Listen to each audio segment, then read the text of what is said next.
I've been watching you. Waiting. It's a pretty chilling phrase, isn't it? When something like that is spoken from the shadows, it just completely strips away every single illusion of safety we have. Welcome to The Explainer. Today, we're taking a really deep dive into the psychological dread of a terrifying little piece of microfiction titled The Watcher at the Threshold. It's honestly amazing how, in under 100 words, this text manages to systematically dismantle our entire sense of reality and comfort. Let's deconstruct exactly how the author engineers this terror, beat by beat. Section 1. The Silent Anomaly. Let's look at the initial setup of the story. Now, what's really interesting here is the stark contrast between what we'd normally expect from nature and what the text actually delivers. The story kicks off with a man named Arif, right? And he sees this black dog outside his house every single night. Now, normally, dogs bark, they run around, they're begging for treats, but the anomaly described in this text, it's completely silent. It doesn't move. It literally just stares constantly. This instantly drops us right into the uncanny valley. You know, that psychological space where something looks kind of familiar, but its behavior is just so unnatural that it triggers this deep, instinctive revulsion inside us. The story actually traps us using sensory deprivation. If you think about the audio, there is absolute silence. The text explicitly notes that the dog never barks. And because of this deliberate lack of sound, the narrative forces Arif, and really it forces us as the reader, to overcompensate. We become totally fixated on the visual horror of that constant, unbroken stare. So the silence isn't just an absence of noise, right? It becomes this heavy, almost suffocating presence that completely amplifies the psychological dread. Section 2. Crossing the Threshold. This brings us right to the catalyst moment of the narrative. So the crucial point to understand here is the sheer gravity of the front door in this story. The threshold is not just some piece of wood and glass. It acts as the ultimate physical and psychological barrier. It's the definitive line separating the safety of Arif's internal reality from whatever unnatural unknown is waiting outside. And when the psychological pressure of that silent nightly staring finally breaks him, well, he makes a choice. He opens the door. Okay, let's dive into this. This is the absolute classic anatomy of a horror protagonist's fatal mistake. Step 1. Arif notices the silent anomaly. Step 2. He fixates on it, basically letting the dread consume his routine night after night. And then, Step 3. He breaks the safety barrier.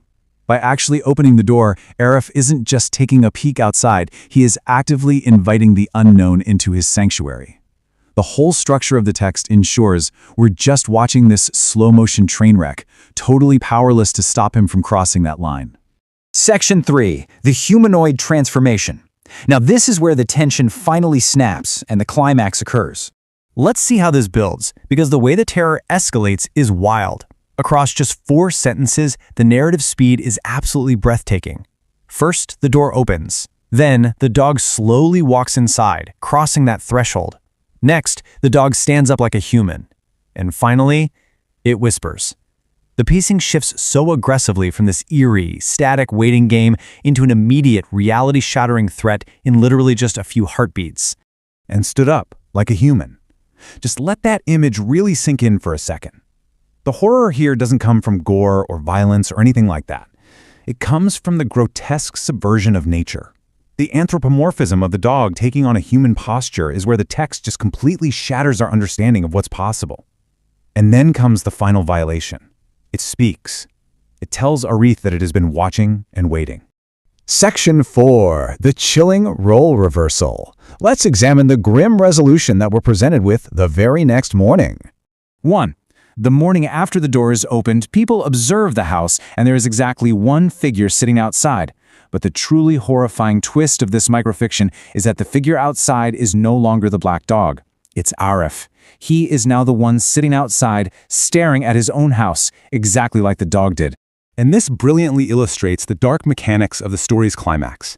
The narrative operates as a perfect, completely inescapable cycle of identity theft. The curse is basically a 50-50 split. Half of the equation is the new master. That's the creature who has now claimed the inside of the house.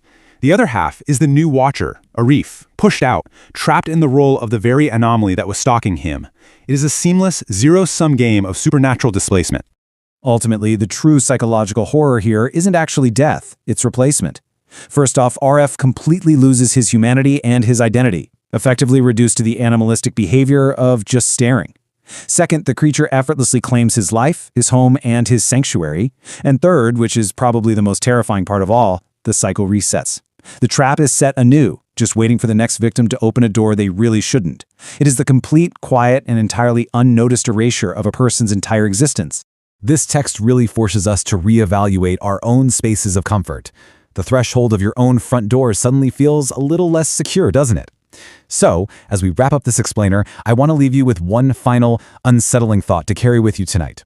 Think about the darkness just beyond your porch light. If you looked out your window right now, what is watching you?